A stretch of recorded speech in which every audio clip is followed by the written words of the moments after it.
Life is LDG YouTube channel ವೀಕ್ಷಕರಿಗೆಲ್ಲರಿಗೂ ಕೂಡ ನಮಸ್ಕಾರ. ರಾಮಾಯಣ ಧಾರಾವಾಹಿಯ 4ನೇ ದಿವಸದ ಕಥಾಭಾಗದ ವಿವರಣೆಯನ್ನು ಈ ದಿವಸ ಕೊಡ್ತಾ ಇದ್ದೀನಿ. 2ನೇ ಭಾಗ ಮತ್ತು 3ನೇ ಭಾಗದಲ್ಲಿ ಸಂಪೂರ್ಣವಾಗಿ ಶೈಕ್ಷಣಿಕ ವಿಚಾರಗಳಿಗೆ ಒತ್ತು ಕೊಟ್ಟಂತಹ ವಿಚಾರಗಳನ್ನು ನೀವೆಲ್ಲ ತಿಳ್ಕೊಂಡಿದ್ದೀರಾ. ಈ 4ನೇ ದಿವಸದ ಈ ಕಥೆಯಲ್ಲಿ ಮಕ್ಕಳು ಅಂದರೆ ರಾಮ, ಲಕ್ಷ್ಮಣ, ಭರತ, ಶತ್ರುಘ್ನ ಈ 4 ಜನ ತಮ್ಮ ವಿದ್ಯಾಭ್ಯಾಸವನ್ನು ಮುಗಿಸ್ಕೊಂಡು ಅರಮನೆಗೆ ಬಂದಿದ್ದಾರೆ. ಅಂದರೆ ಅರಮನೆಗೆ ರಥದಲ್ಲಿ 4 ಜನ ಬರ್ತಾ ಇದ್ದಾರೆ. ಅಯೋಧ್ಯೆಯ ಆ ಒಂದು ರಸ್ತೆಯ 2 ಕಡೆ ಜನರು ಅಂದರೆ ಪ್ರಜಾಜನರು ಆನಂದದಿಂದ, ಆಶ್ಚರ್ಯದಿಂದ, ಸಂತೋಷದಿಂದ ಅವರನ್ನು ನೋಡ್ತಾ ಇದ್ದಾರೆ, ಬರಮಾಡ್ಕೊಳ್ತಾ ಇದ್ದಾರೆ. ಈ ಒಂದು ಆಗಮನವನ್ನು ನೋಡಿದಂತಹ ಈ ಒಂದು ರಾಮಾಯಣ ಕಥೆಯಲ್ಲಿ ಒಂದು ಪ್ರಮುಖ ಏನೋ ಒಂದು ಟ್ವಿಸ್ಟ್ ಅಂತ ಹೇಳ್ತಾರಲ್ಲ, ಆ ರೀತಿ ಈ ಒಂದು ಕಥೆಗೆ ಟ್ವಿಸ್ಟ್ ಕೊಡೋಂಥ ಒಂದು ಪಾತ್ರ ಅಂದರೆ ಅದು ಮಂಥರೆ ಅಂತ ಅಂದರೆ ಕೈಕೇಯಿ ರಾಣಿಯ ದಾಸಿ.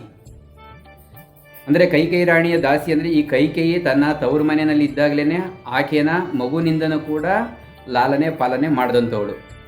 ಹಾಗಾಗಿ ಅವಳು ಮದುವೆ ಮಾಡ್ಕೊಂಡು ಬಂದ ಮೇಲೆ ಕೈಕೇಯಿ ಜೊತೆಯಲ್ಲೇ ಆ ದಾಸಿನೂ ಕೂಡ ಬರ್ತಾಳೆ. ವಿಶೇಷವಾಗಿ ಈ ರಾಜರ ಹೆಣ್ಮಕ್ಳುಗಳು ಮದುವೆ ಮಾಡ್ಕೊಂಡು ಹೋದಾಗ ಅವ್ರ ಜೊತೆ ಇದ್ದಂತಹ ದಾಸಿಯರು ಅಥವಾ ಸಖಿಯರು ಅವರು ಕೂಡ ಅನೇಕ ಸಂದರ್ಭಗಳಲ್ಲಿ ಜೊತೆಗೆ ಹೋಗಿರ್ತಾರೆ. ಹಾಗೆ ಈ ಮಂಥರೆ ಕೂಡ ಬಂದಿರ್ತಾಳೆ. ಈ ಮಂಥರೆ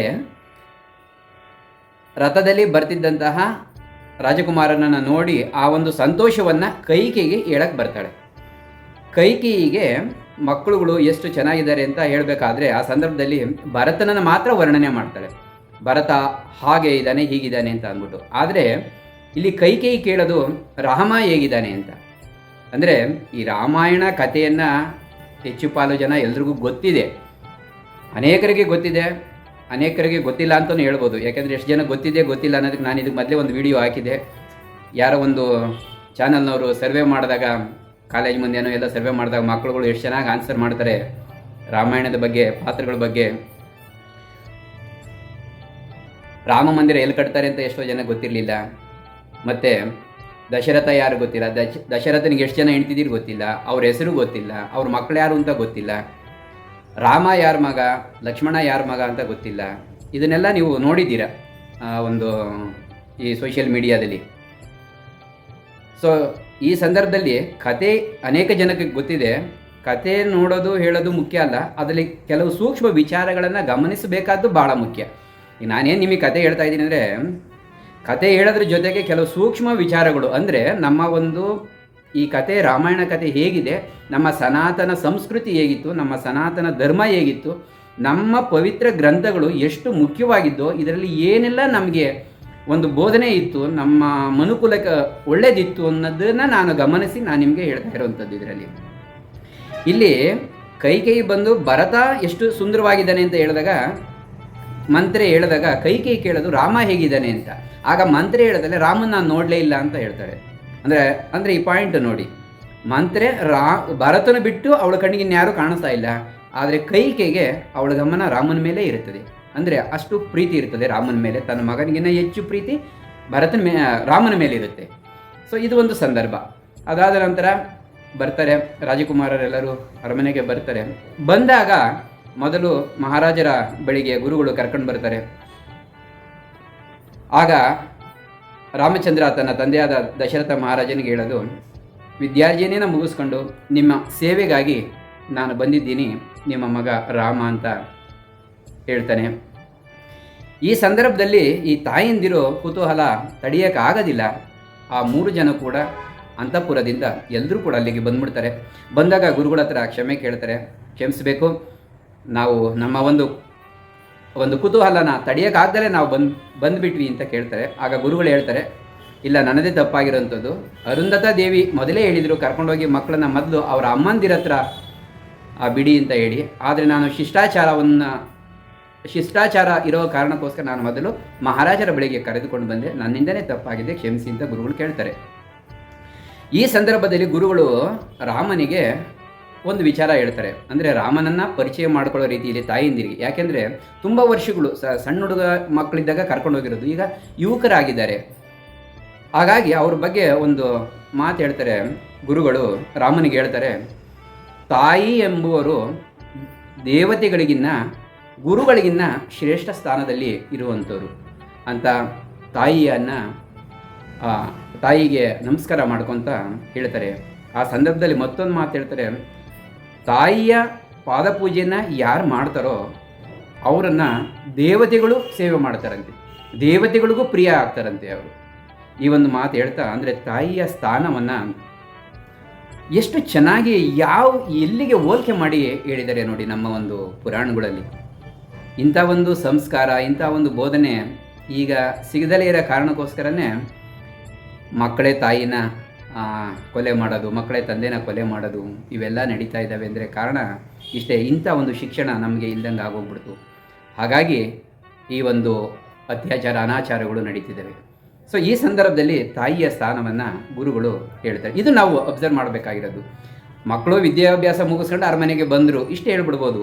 ಅಷ್ಟಲ್ಲ, ಅದು ಕತೆ, ಮಾಮೂಲಿ ಕತೆ ಅಷ್ಟು. ಕತೆ ಕೇಳೋದು ಮಾತ್ರ ಅಲ್ಲ, ಕಥೆಯನ್ನು ಗಮನಿಸಿದಾಗ ಮಾತ್ರ ನಮಗೆ ಕತೆ ಅರ್ಥ ಆಗುತ್ತೆ.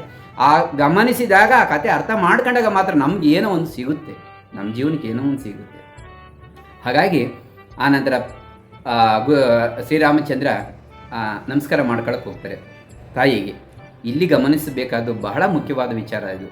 ಮಕ್ಕಳುಗಳು ತಾಯಿಂದಿರಿಗೆ ಆಶೀರ್ವಾದ ಪಡ್ಕೊಂಡ್ರು ಅಂತ ಒಂದು ಮಾತು ಹೇಳ್ಬಿಡ್ಬೋದು, ಮುಗ್ದೋಗ್ಬಿಡ್ತದೆ. ಆದರೆ ಇಲ್ಲಿ ಎಷ್ಟು ಮುಖ್ಯವಾದ ವಿಚಾರ ಇದೆ ಅಂತ ಅಂದರೆ,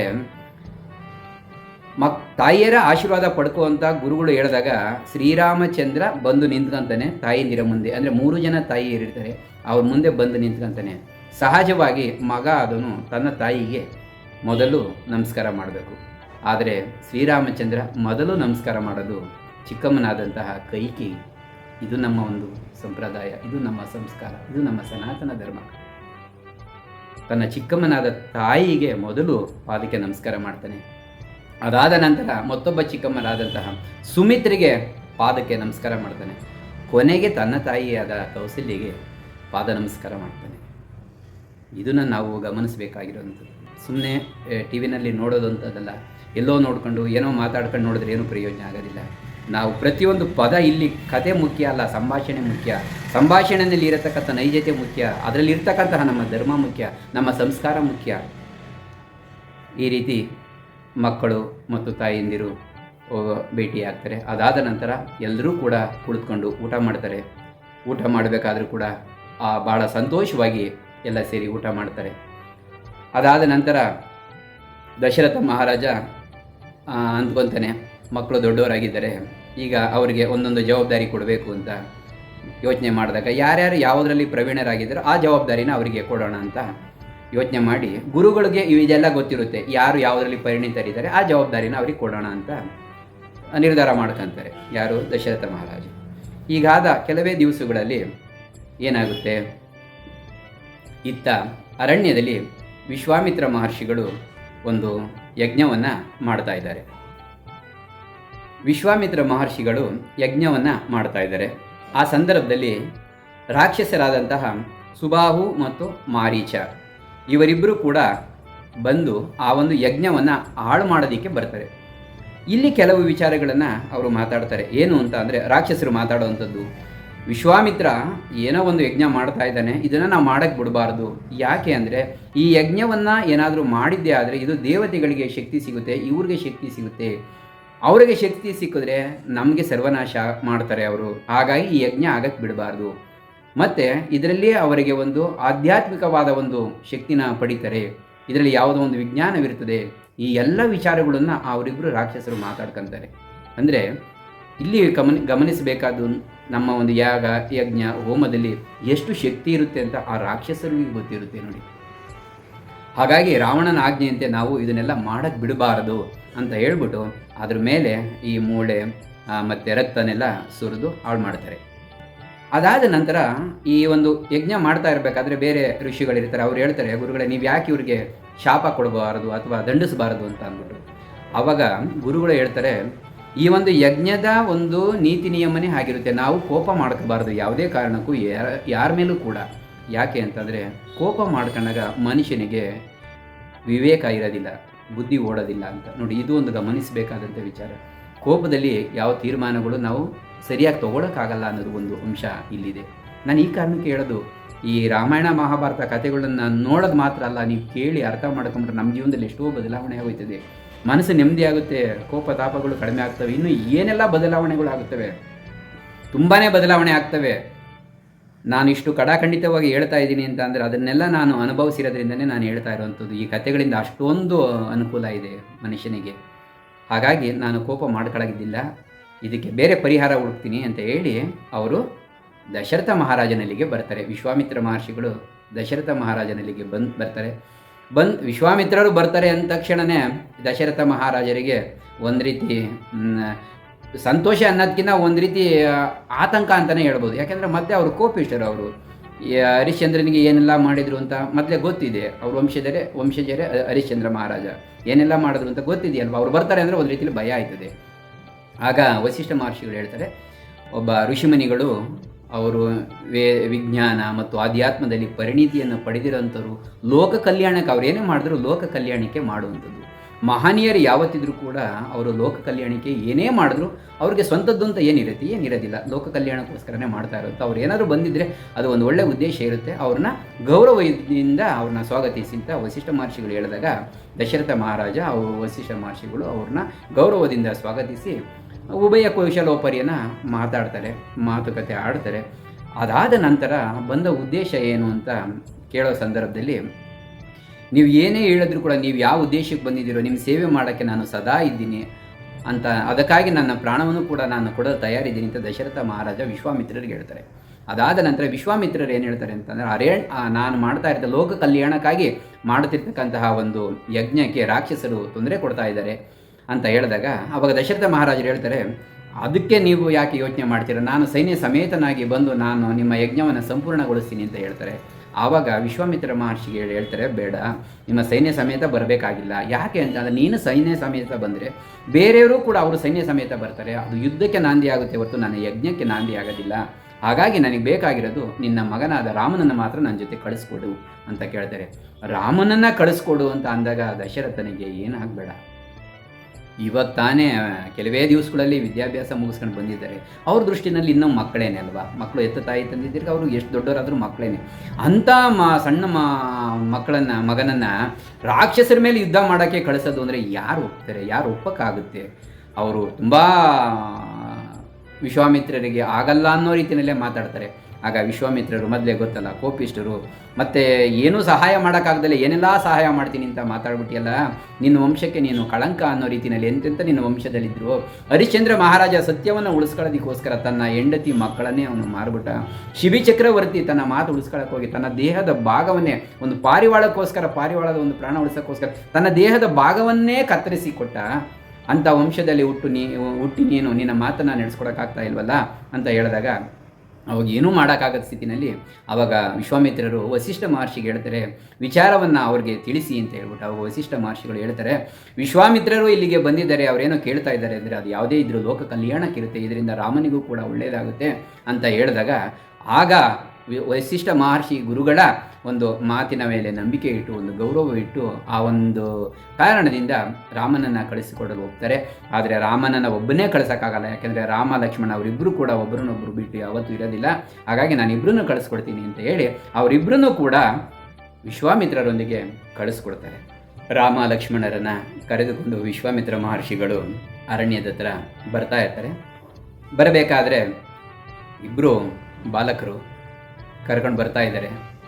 ಆಗ ಆ ಒಂದು ಪ್ರದೇಶದ ಬಗ್ಗೆ ವಿಶ್ವಾಮಿತ್ರ ಮಹರ್ಷಿಗಳು ರಾಮ ಲಕ್ಷ್ಮಣರಿಗೆ ಹೇಳ್ತಾರೆ, ಇದು ತಾರಕ ಎಂಬ ರಾಕ್ಷಸಿ ಇರತಕ್ಕಂತಹ ಒಂದು ಪ್ರದೇಶ. ಆದರೆ ಇದು ಮೊದಲು ಇವು 2 ರಾಜ್ಯಗಳಾಗಿದ್ದು, ಆದರೆ ಈ ಸುಬಾಹು ಮತ್ತು ಮಾರೀಚ ರಾಕ್ಷಸರು ಆ ಒಂದು ರಾಜ್ಯಗಳನ್ನು ಹಾಳು ಮಾಡಿ ಈ ತಾರಕ ರಾಕ್ಷಸಿಯು ತನ್ನ ಪ್ರದೇಶವನ್ನಾಗಿ ಮಾಡ್ಕೊಂಡಿದ್ದಾಳೆ. ಇಲ್ಲಿ ಯಾರು ಕೂಡ ಬಂದವರು ಜೀವಂತವಾಗಿ ವಾಪಸ್ ಹೋಗೋಕ್ಕಾಗೋದಿಲ್ಲ ಅಂತ ಒಂದು ಪ್ರದೇಶ. ಮತ್ತು ಆ ರಾಕ್ಷಸಿ ಎಂಥವಳು ಅಂದರೆ 1000 ಆನೆಗಳ ಬಲವುಳ್ಳಂಥವಳು ಆಕೆ ರಾಕ್ಷಸಿ ತಾರಕಿ ಅಂತ ಪರಿಚಯ ಹೇಳ್ತಾರೆ. ಅದ್ರ ಬಗ್ಗೆ ತಾರಕಿ ಬಗ್ಗೆ ಹೇಳ್ತಾರೆ. ಇದನ್ನು ಮಾತಾಡ್ತಾ ಇದ್ದಾಗ ಆ ಒಂದು ರಾಕ್ಷಸಿ ಪ್ರತ್ಯಕ್ಷ ಆಗ್ತಾಳೆ. ಅಂದರೆ ರಾಮ ಒಂದು ತನ್ನ ಬಾಣನ ಒಂದು ಬಿಲ್ಲನ್ನು ಕಂಪನ ಮಾಡ್ತಾನೆ. ಅದರಿಂದ ಆ ಶಬ್ದದಿಂದನೇ ಆ ರಾಕ್ಷಸಿ ಎಲ್ಲೋ ಗುಹೆಯಲ್ಲಿ ಇದ್ದಂಥವಳು ಬರ್ತಾಳೆ. ಬಂದಾಗ ಈ ರಾಮ ಲಕ್ಷ್ಮಣರು ಮತ್ತು ವಿಶ್ವಾಮಿತ್ರರನ್ನು ನೋಡಿದಾಗ ಏನೋ ತನಗೆ ಮಾನವನ ಆಹಾರ ಸಿಕ್ತು ಅನ್ನೋ ರೀತಿಯಲ್ಲಿ ಬರ್ತಾಳೆ. ಆವಾಗ ಇಬ್ಬರ ನಡುವೆ ಅವರ ಒಂದು ಶಸ್ತ್ರದ ಒಂದು ಯುದ್ಧ ನಡೀತದೆ. ಕೊನೆಗೆ ಶ್ರೀರಾಮಚಂದ್ರ ತನ್ನ ಬಾಣದಿಂದ ಆ ಒಂದು ರಾಕ್ಷಸಿಯನ್ನು ಸಂಹಾರ ಮಾಡ್ತಾರೆ.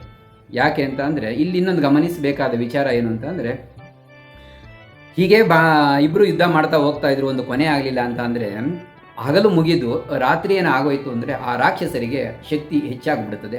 ಆಮೇಲೆ ಅವ್ರನ್ನ ಸಂಹಾರ ಮಾಡೋಕ್ಕಾಗಲ್ಲ ಅಂತ ಹೇಳಿ ನಾನು ಆಜ್ಞೆ ಮಾಡ್ತಾ ಇದ್ದೀನಿ, ನೀನು ಆಕೆಯನ್ನು ಕೊಲ್ಲು ಅಂತ ಯಾರು ಹೇಳ್ತಾರೆ?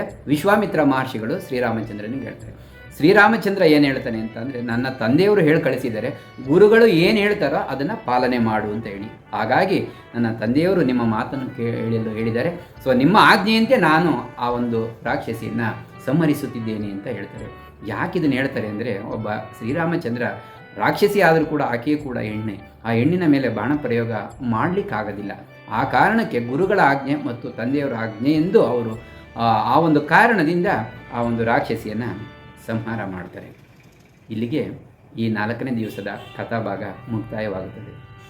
ವೀಕ್ಷಕರೇ, ಇಲ್ಲಿ ಮುಖ್ಯವಾಗಿ ಗಮನಿಸಬೇಕಾದ್ದು, ನಿಮಗೆ ಕತೆ ಮಧ್ಯದಲ್ಲೇ ಹೇಳ್ಕೊಂಡು ಬಂದೆ, ತಾಯಿಯ ಸ್ಥಾನ ದೇವರುಗಳು ಮತ್ತು ಗುರುಗಳಿಗಿನ್ನ ಹೆಚ್ಚಿನದು ಎಂಬುದನ್ನು ಒಂದು ಅಂಶ. ಆನಂತರ ಶ್ರೀರಾಮಚಂದ್ರ ಆಶೀರ್ವಾದ ತಗೋಬೇಕಾದ್ರೆ ತನ್ನ ತಾಯಿ ಹತ್ರ ಮೊದಲು ಹೋಗೋದಿಲ್ಲ, ತನ್ನ ಚಿಕ್ಕಮ್ಮನಾದ ಕೈಕೇಯ ಆಶೀರ್ವಾದ ತಗೊಂಡು, ಮತ್ತೊಬ್ಬ ಚಿಕ್ಕಮ್ಮ ಆದಂಥ ಸುಮಿತ್ರೆ ಆಶೀರ್ವಾದ ತಗೊಂಡು, ತದನಂತರ ತನ್ನ ತಾಯಿಯ ಆಶೀರ್ವಾದ ಪಡ್ಕೊತಾನೆ. ಇದು ಭಾಳ ಗಮನಿಸಬೇಕಾದಂತಹ ವಿಚಾರ. ಆನಂತರ ಗುರುಗಳು ವಿಶ್ವಾಮಿತ್ರ ಮಹರ್ಷಿಗಳು ಬಂದಾಗ ವಸಿಷ್ಠ ಮಹರ್ಷಿಗಳು ಹೇಳಿದ ನಂತರ ದಶರಥ ಮಹಾರಾಜ ತನ್ನ ಮಕ್ಕಳನ್ನು ಕಳಿಸ್ಕೊಡ್ತಾನೆ. ಅಂದರೆ ಗುರುಗಳ ಮಾತನ್ನು ಎಷ್ಟು ನಂಬ್ತಿದ್ರು, ಗುರುಗಳು ಹೇಳಿದ ಮೇಲೆ ಅದರಲ್ಲಿ ಒಂದು ನಮ್ಮ ಒಳಿತಿರುತ್ತೆ ಅನ್ನೋ ಒಂದು ನಂಬಿಕೆ ಅಷ್ಟಿತ್ತು. ಇಲ್ಲಿ ಗುರುಗಳ ನಂಬಿಕೆ ಬರುತ್ತೆ ವಿಚಾರ, ತಾಯಿಯ ಸ್ಥಾನದ ಬಗ್ಗೆ ಬರುತ್ತೆ, ಮತ್ತು ತನ್ನ ತಾಯಿಗಿನ ತನ್ನ ಚಿಕ್ಕಮ್ಮಂದಿರನ್ನು ಎಷ್ಟು ಪ್ರೀತಿಸುತ್ತಿದ್ದ ಶ್ರೀರಾಮಚಂದ್ರ ಅನ್ನೋ ಒಂದು ಅಂಶಗಳು ಬರ್ತವೆ. ಹಾಗಾಗಿನೇ ಇಲ್ಲಿ ರಾಮಾಯಣದಲ್ಲಿ ಸಂಬಂಧಗಳು ಹೇಗಿರಬೇಕು ಅನ್ನೋದನ್ನು ವರ್ಣನೆ ಮಾಡಿದ್ದಾರೆ. ಈ ಕತೆ ನಾವು ಯಾಕೆ ಹೇಳಬೇಕು ಅಂತಂದರೆ, ಹೇಗೆ ಬದುಕಬೇಕು ಅಂತ ತಿಳಿಲಿಕ್ಕೋಸ್ಕರ. ವೀಕ್ಷಕರೇ, ನಮಸ್ಕಾರ. ಜೈ ಶ್ರೀರಾಮ್.